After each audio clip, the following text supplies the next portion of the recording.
final tahapan keempat, maka dianjurkan puasa Asyura tanggal 10 disertai dengan sebelumnya tanggal 9 Tasu'a.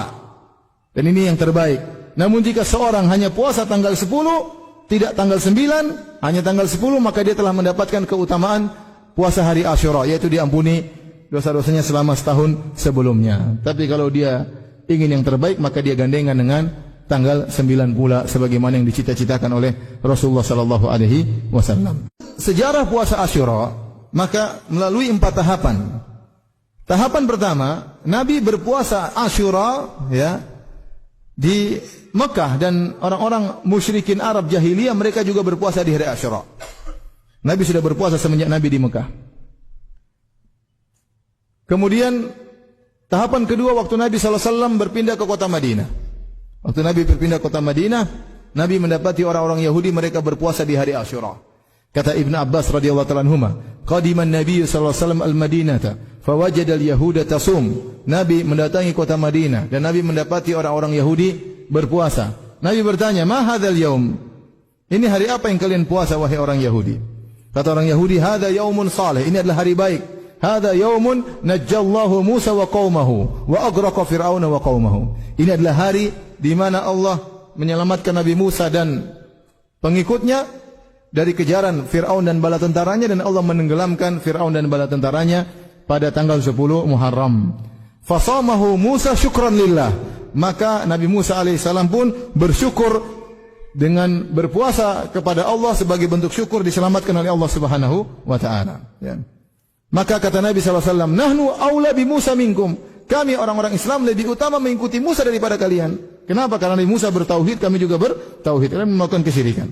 Akhirnya Nabi SAW berpuasa lebih ditekankan lagi, dan Nabi menyuruh para sahabat untuk berpuasa di hari Asyura.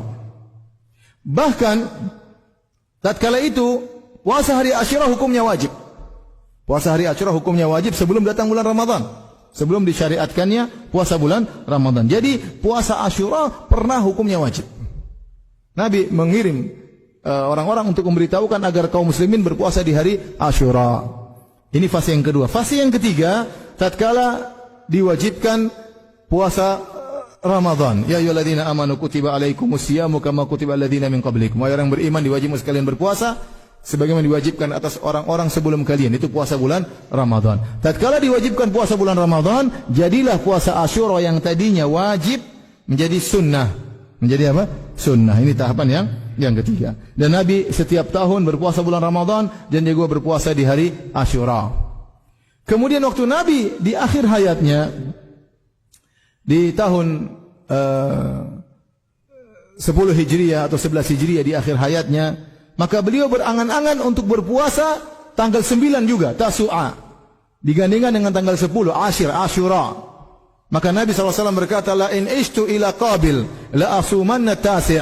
Kalau saya masih hidup tahun depan, saya akan puasa tanggal 9 juga bersama tanggal 10. Dan Nabi meninggal dunia, tidak sempat melaksanakannya. Ini namanya sunnah cita-cita Nabi SAW. Nabi ingin melakukannya, dan Nabi tidak sempat melakukannya, tapi kita tahu itu keinginan Nabi SAW, maka kita kerjakan. Oleh karenanya, tahapan yang terakhir, yang final, tahapan keempat, maka dianjurkan puasa Asyura tanggal 10 disertai dengan sebelumnya tanggal 9 Tasu'a. Dan ini yang terbaik.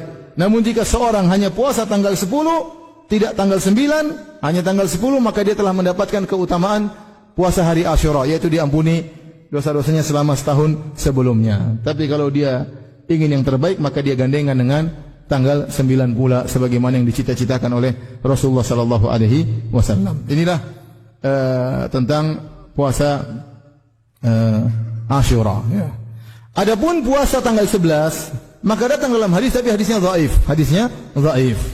Maka yang dianjurkan cuma tanggal 9 dan 10, atau tanggal 10 saja. Atau tanggal 10 saja. Sebenarnya ulama mengatakan kalau tidak sempat tanggal 9, tanggal 10, tanggal 11. Tapi kita katakan dalil yang datang cuma tanggal 9 dan 10. Kalau tidak bisa tanggal 9 dan 10, maka tanggal 10 saja. Tapi kalau ingin puasa tanggal 11, 12, enggak ada masalah karena dia termasuk hari-hari di bulan Muharram.